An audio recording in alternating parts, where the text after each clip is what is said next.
This podcast is sponsored by nobody. Hey dudes, this is Lydia Cornell. I played Sarah Rush on Too Close for Comfort.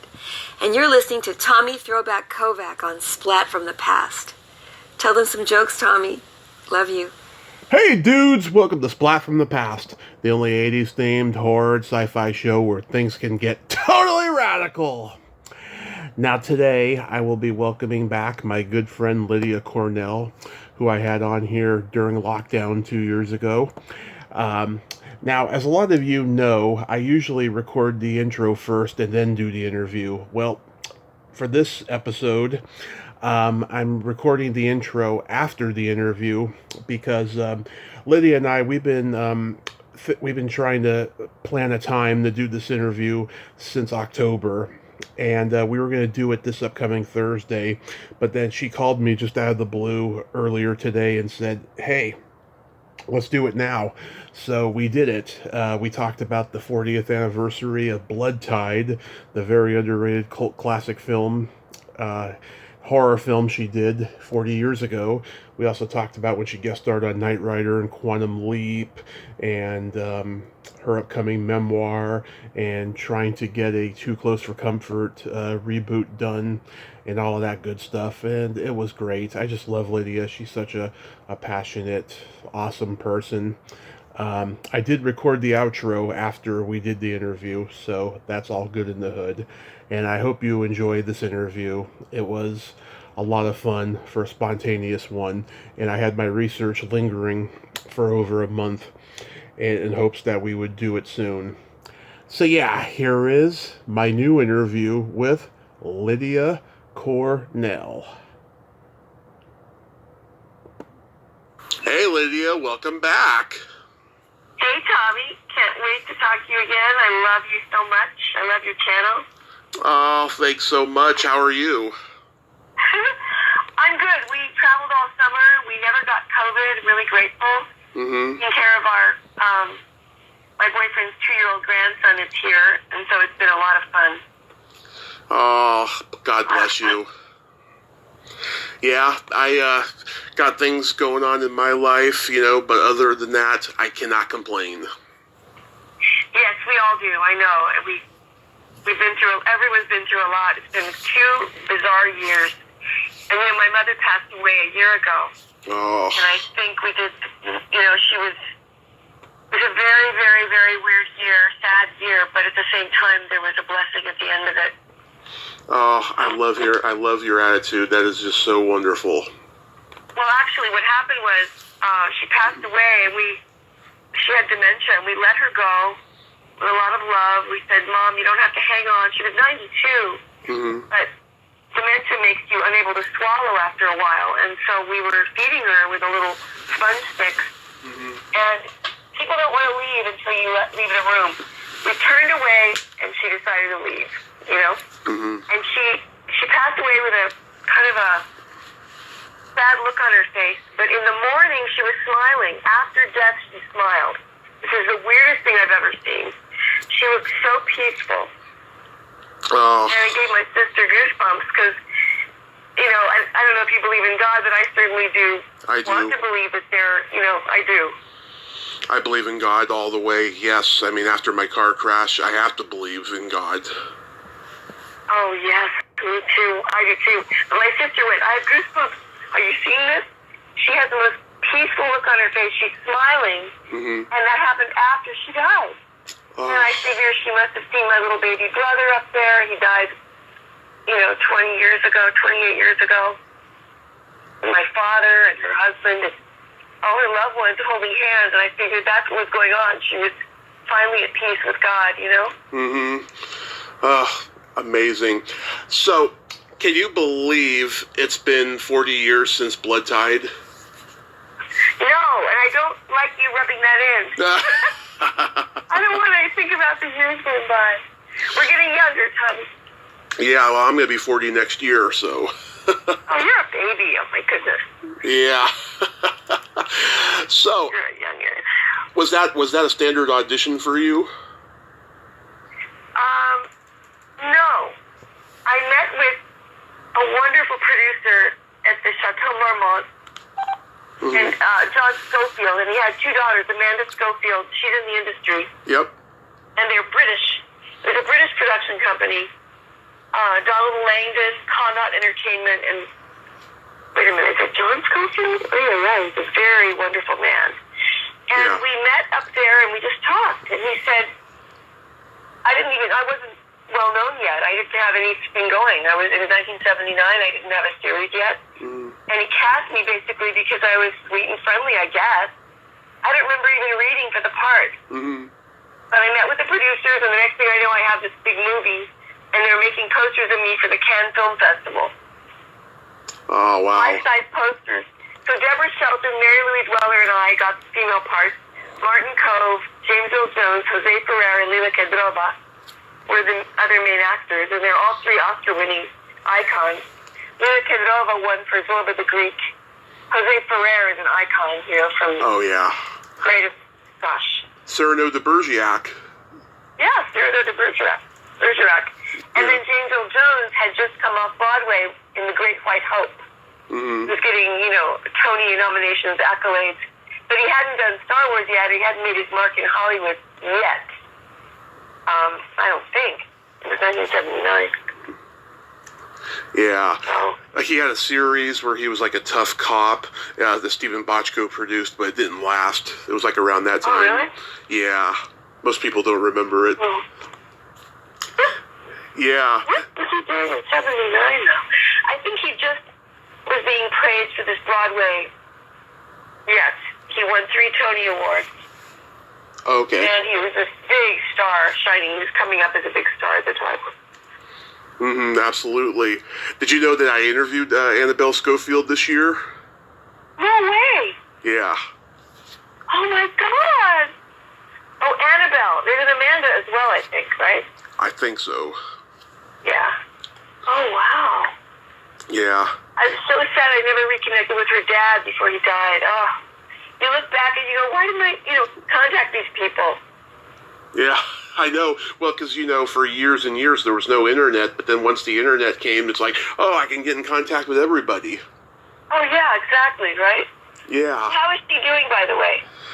She's doing good, she's got her own production company, and, she's making her own films, and she's a very interesting person. I did enjoy talking to her.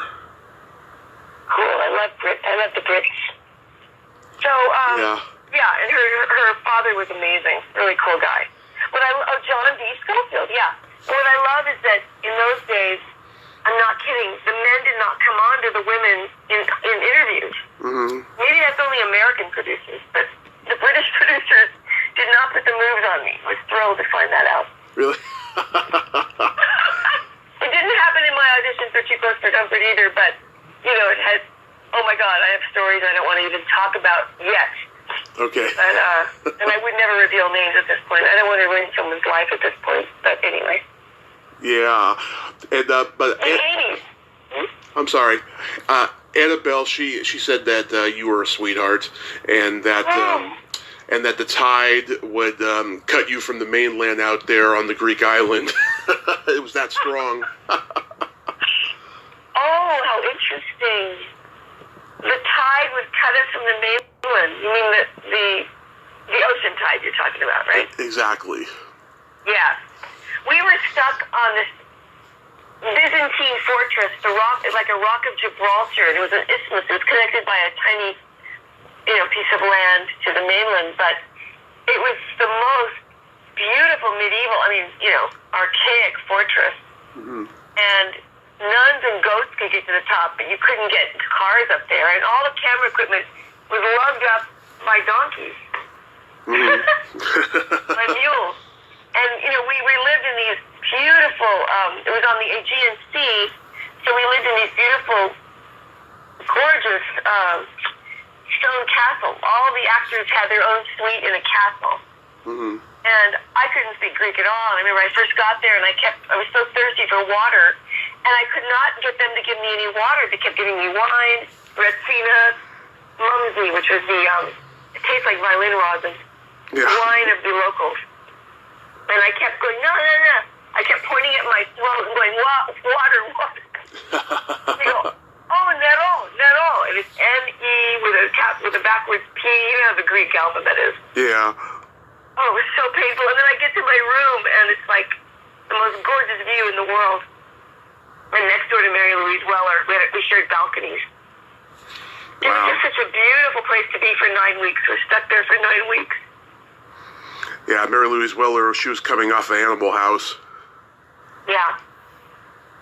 And the producers had a yacht anchored in the harbor with a salty sea dog captain from Malta.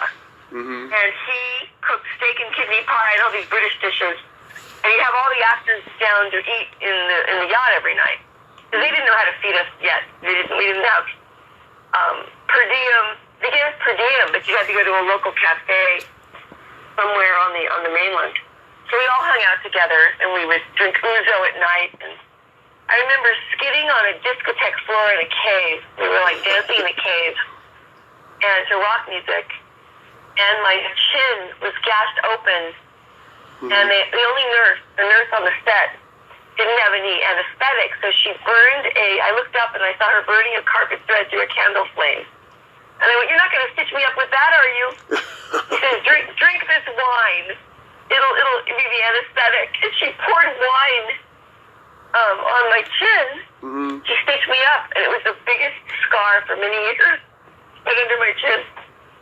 Oh my God! Why did you all dance in a cave? It was the only disco in town. It was like a wild, a primitive little village we were in, Monemvasia.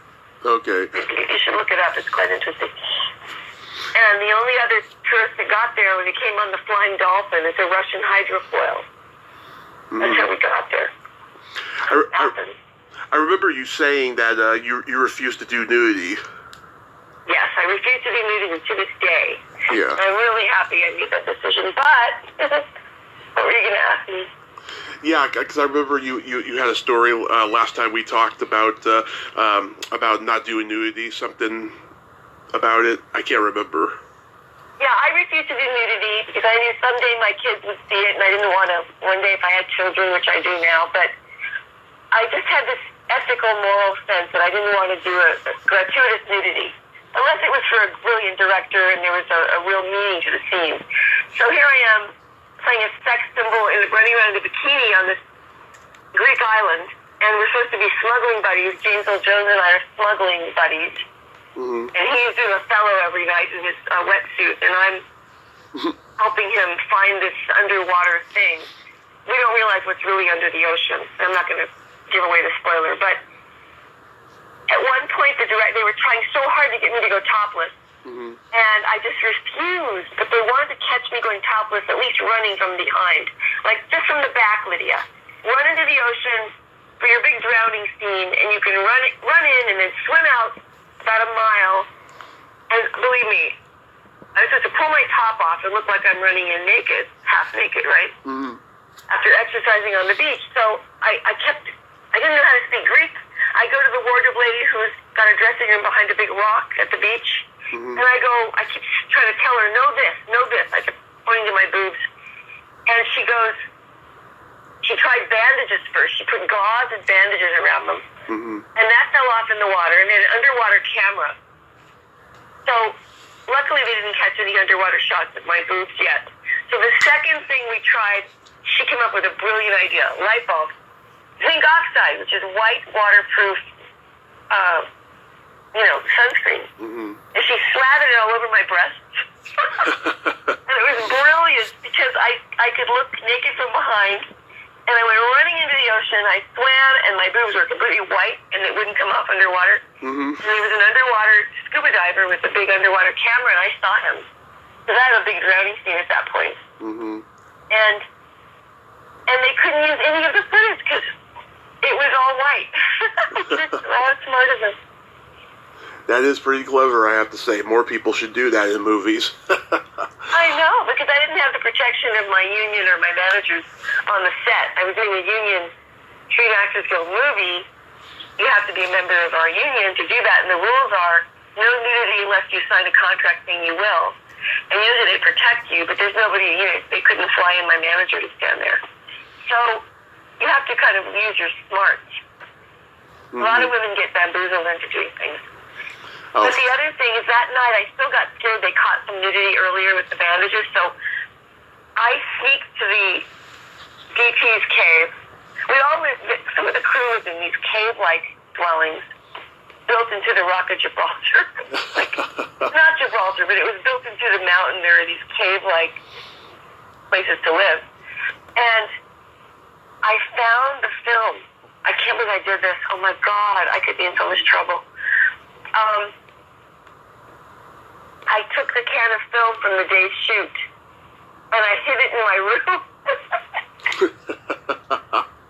And it was really no good. They couldn't use it anyway because it was from the bandage. I don't know how I found the right film. Yeah. I can't believe I did this. Now, people have told me that Nico Mastorakis was not a nice man. What was your experience with him? See, this was a long time ago, and I don't remember much about him except that he was a very, kind of like, threw his weight around. He was a slim, tall, bearded Greek guy. Not bearded, kind of handsome, actually. Yeah.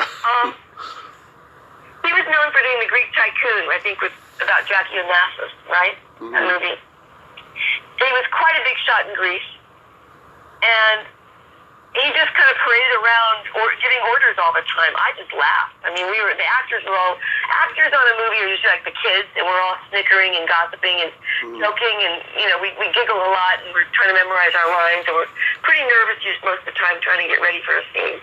So I wasn't paying too much attention, although the producers are all Greek and British, and the sound crew was all from Mexico. Right. And the actors were all American, and nobody could communicate. So, like, the poor sound man, we're on a little tiny speedboat going out to sea.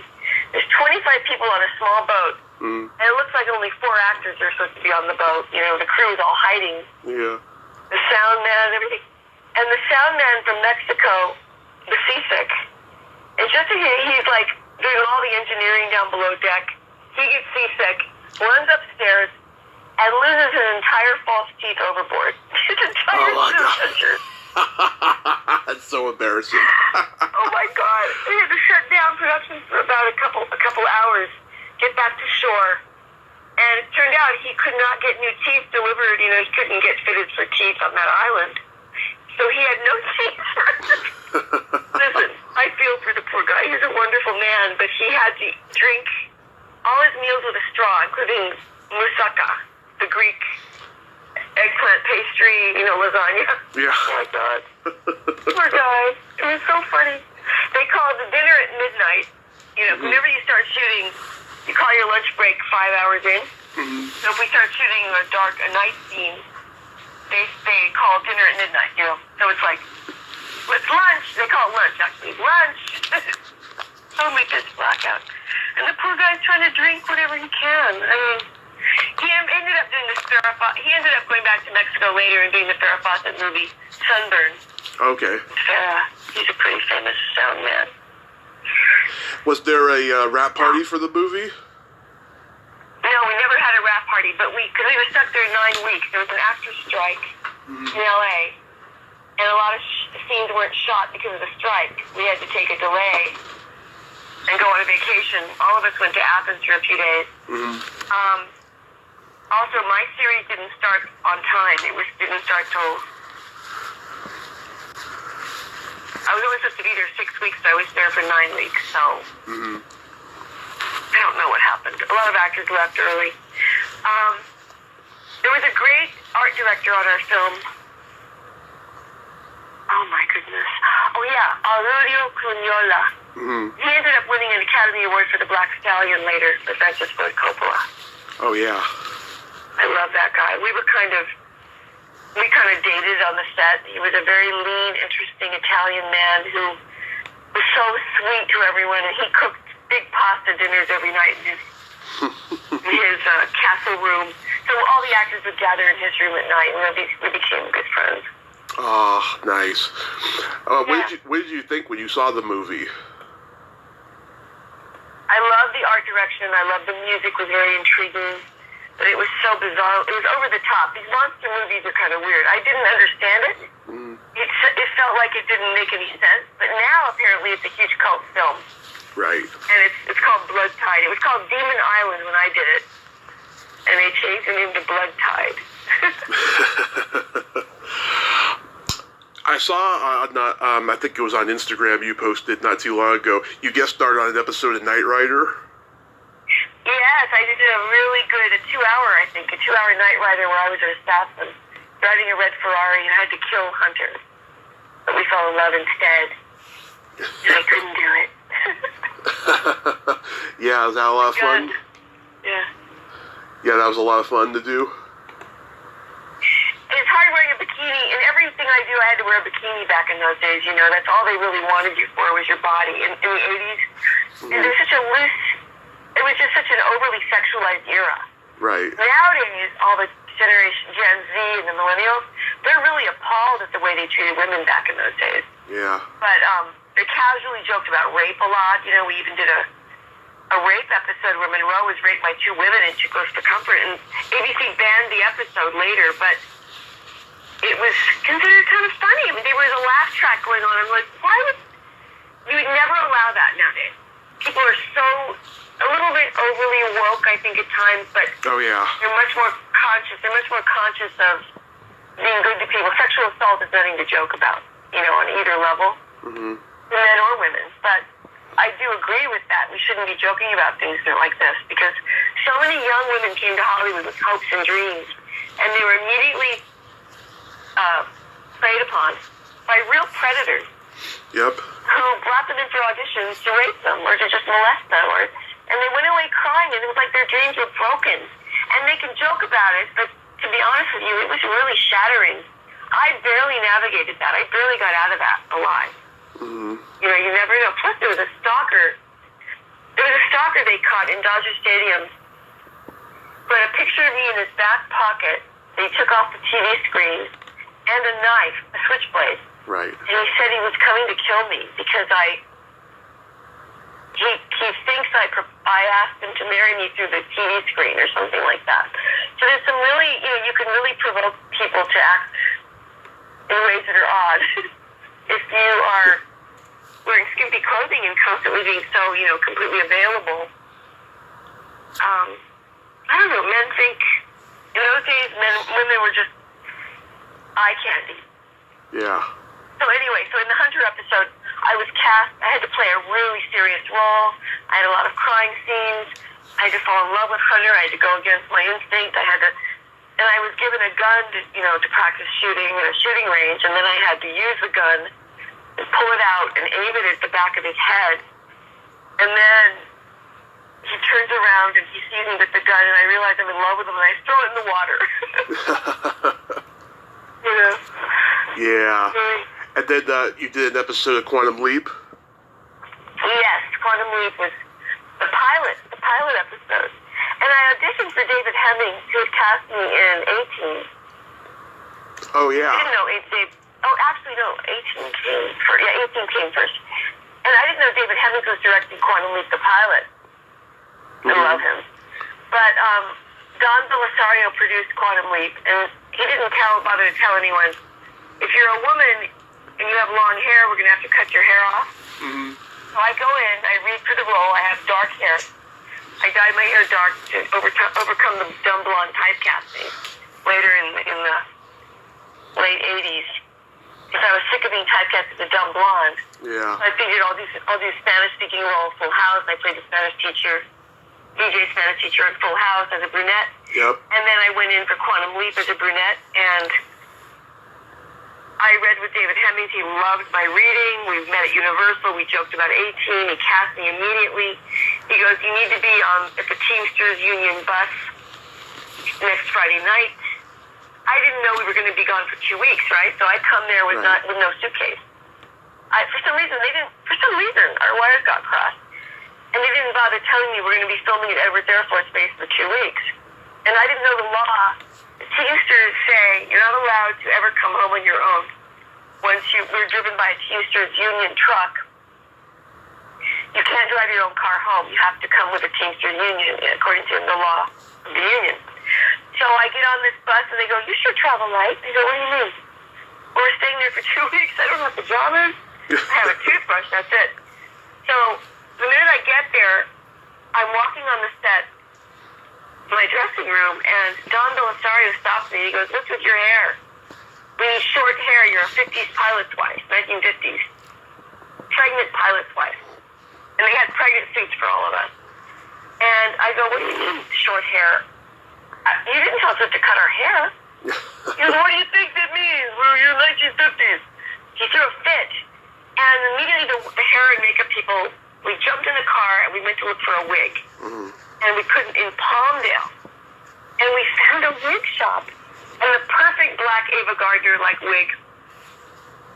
So if you watch the show, you'll see me in a short, dark wig. It's really cute. I love it.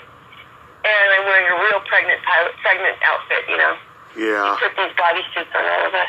I love my co-stars, Jennifer Runyon and Leela Ivy and Christina Pickles. Oh, I love Jennifer. She was one of my earliest interviews. I adore her so much. Who, Jennifer? Yeah. Oh, I love her too. God, I love her. She's adorable. Yeah, cute as a button. There's a Quantum Leap podcast. Have they seeked you out for an interview? Is it the one? There's one person from New Zealand who's been asking me for years to be on his podcast. Yes. And I keep, is it Queenie or Queen? I can't remember his name. Yeah, I forget his name too. Yeah. Yes, we're supposed to do it, and we never connected. We tried and tried and tried, and then I moved. My mother died. I don't know. Do you know his name? How to reach him? I know. I don't know him personally, but I know who you're talking about. Yeah, he's a New Zealand guy. But there's another podcast too, I think. It's a Twitter podcast, so I got to find out about that one too. I don't know, but everyone's doing podcasts based on TV shows now, which I think is pretty cool. Yeah, there's a couple Seinfeld podcasts, you know, and stuff like that. Yeah, my boyfriend wrote Seinfeld, and he won an Emmy nomination and the Writers Guild Award for the Mango episode. So That's one of my favorite episodes. Oh my God, I still quote it to this day. Oh, good. I'm going to tell him. Yeah. It's Larry Levy, Lawrence H. Levy, the brilliant writer. It's really funny. Yeah, you love comedy writers, don't you? Yes, and I love comedy. I laugh all day long. It's the only way I can get through life is to... It's the only medication I'm on. The only medication I'm on is self-pity. The other one is laughter. Yeah. That's comedy life. So how's your book coming along? Much better, because I went through... I realized that I was right. Somebody told me the book's too funny. It's too funny. We want to know who you really are and what we want to know showbiz stories. I was trying to avoid those because I hate the idea of a memoir. And suddenly I realized, oh my God, the showbiz stories are the best things. And I have to put it in linear order. So it took a while. And then when my mother died, I found letters she had written me apologizing for her cruelty. She was, we didn't know she was borderline. Thought it was bipolar, but whatever it was, God bless her. I made a beautiful forgiveness at the end of her life. And actually many years before that, we started our forgiveness of each other. And, I believe life is all about falling up in life and keep redeeming the past and keep forgiving and keep loving. So the book became deeper and more interesting. And at this point, it's almost ready, but it's got to be turned into the actual agent first. And then they have to approve it first. But it's a lot juicier and a lot deeper than it would have been if I just finished it 2 years ago. Oh, I love Juicy. Can't wait. Yeah, juicy showbiz stories. Oh, I love it. And what did you tell me before that there was going to be a Too Close for Comfort reboot? Say that again. Did you tell me before there was going to be a Too Close for Comfort reboot? Well, Larry and I wrote a really funny pilot where all the kids moved back in together as adults with their kids, and Baby Andrew is now the Ted Knight character. It's really original and new, and it's got some cool stuff in it. And it deals with a lot of current issues of today, like, the wokeness versus the, the people that don't like that at all. So there's a lot of conflict and love in the pilot. Jim Bullock moves in with us, and he's married with a kid. And, he's gay. He finally comes out of the closet. Right. And nobody knew. The funniest thing to me is that he announces to Muriel, I just have to tell you this. I'm gay. And everyone goes, so we knew that a long time ago. Anyway, but there's a lot of cute things in it, and apparently right now they're not buying comedies at all, and they're kind of snubbing their noses at reboots, just not snubbing their noses, but because a few of them were canceled, and then the guy who created Modern Family did a spoof of reboots called Reboot. It's really funny, by the way. Mm-hmm. But they're not buying comedies at all right now, but they will in the spring, and the three heads of comedy development at three networks just lost their jobs and were replaced as streamers. They all switched positions. Yeah. So my manager's getting ready to pitch it full on. We haven't pitched it yet. We're waiting for the right atmosphere and the right time, and I actually think my book coming out first will be better. People like original ideas. They don't really like to rehash old shows. Yeah. But ours is truly unique, so I think it could happen. I think so, You know, too. it's not my... You do? Yeah, I mean, it's really difficult. I saw David Zucker did this interview recently. It was posted the other day on Facebook about how he said Hollywood is ruining comedy. And it's like, yeah, I mean, when's the last time you went to the theater and saw a really good comedy movie, you know? It's like they're all on streaming now, and and the comedy is just not as funny as it used to be, I think. Exactly. I feel truly in my heart that my book is original, kind of a new kind of comedy that is not about putting other people down at all. It's more self-deprecating humor. Mm-hmm. It's really, I haven't seen any of that really. I've seen a lot of cancellation humor, people putting others down. They need that kind of punching bag humor, but I don't like that. I mean, Don Rickles is funny, but that's stand-up. But to do a good sitcom that isn't too heartfelt and too corny, you need a little edge to it, you know? Mm-hmm. I wanted to recreate the Archie Bunker model a bit, but Yeah. even that is a little bit passé. We're sick of fighting with each other. Yeah. So, to me, everything in life is sort of absurd. I find humor in everything. Right. And I end up laughing at the most inappropriate moments. So I think that could be the key to discovering a path to comedy. Now, as far as the pilot reboot, the Chicos pilot reboot, it's not my passion. My passion is hiding my brain in my bra. Yeah. And the crimedy, I wrote a 12-episode crimedy, it's inside the book, Yeah. about my stalker. And the stalkers, I accidentally moved my stalker into my house. And that story with Kelsey Grammer and myself is actually a true story that's edgy enough to be a comedy mystery. And I think the direction they're going in now in Hollywood is like Only Murders in the Building. Mm-hmm. It is Steve Martin and Martin Short, but it's still got a mystery and a plot to it. So plot-driven mystery comedy, I think, is people want an edge. Right. You don't want to just have a family comedy as much. I don't know. I think the tides turn every other month. Yeah, I mean, even though it turned out to be a clusterfuck, you know, you got the Connors. Yeah. You know. The Connors is good, and they went on without Roseanne, and that's the one thing we have to go up against. How do you do it without Ted Knight? Mm-hmm. And it all comes down to casting. You got to cast a really funny actor, and of course, Sarah and Jackie could become the Ted Knight characters with our own kids, or one of us could be that asshole. Yeah, or somebody who's known for being grumpy, like Mark Maron or somebody. Oh, that's an interesting idea. Yeah. Yeah. Yeah, it's interesting. Yeah, the casting's everything. Adam Scott did a wonderful spoof of our show. Adam Scott, whom I love.